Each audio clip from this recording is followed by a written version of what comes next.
Hi, this is Lynn, and welcome to another Persuasion Byte. I'm going to change things up a bit today. Have you ever experienced a loss? Maybe a person, maybe an opportunity, maybe a job.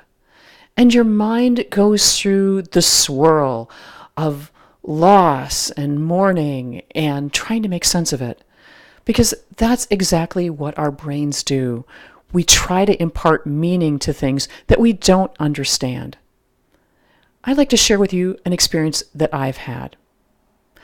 My friend and mentor, Col.Jill Morgenthaler, passed away suddenly. And I remember at the time thinking, I can't imagine a world that doesn't have her energy in it. And I wanted to spend more time with her, and why was she taken so soon?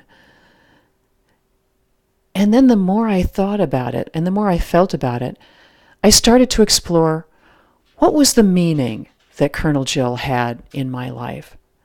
And it sent me back decades. It reminded me of a time, frankly, most of my life, where I would sit and say, well, I don't want this, I don't want this, I don't want that, before I knew anything about neuroscience. And then I learned, it's a line from the sales coach, Brian Tracy, you are what you think about most of the time. So I tried to move myself from, I don't want this, to, I do want this. And what I noticed about Col.Jill is that she had taken it even further. She'd taken it to the next step of creating a vision for who she was as a motivational speaker and who she was as a person, the vision she had. And it wasn't something she put away for, maybe I'll do that someday. She used that vision and stepped into it as if it was happening now and made her decisions and was the person that she had a vision of being. And that, I decided, is the message of Col.Jill's life for me. That my next step is to create that vision of who I want to be as a speaker and a communication coach, and who I want to be as a person, and get true clarity on that, and use that as a touchstone for all of the decisions that I make. If I'm given a choice to do something, I sit down and take a look at that vision of me and think, does this support the vision? And if it does, then I can excitedly act on it.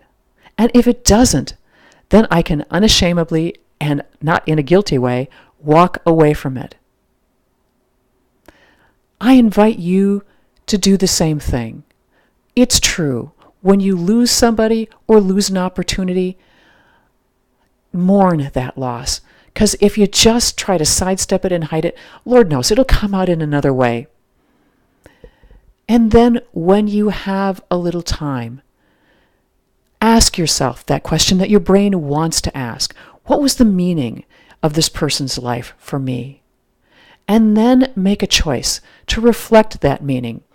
It could be a donation. It could be doing your own vision statement, whatever. That allows you to carry on the life of the person that you've lost or the spirit of the opportunity that you wish you had. And it's true, this will not make you the most persuasive person in the room, but it will make you the most human and approachable. And there's a lot to be said for that. Thanks for watching.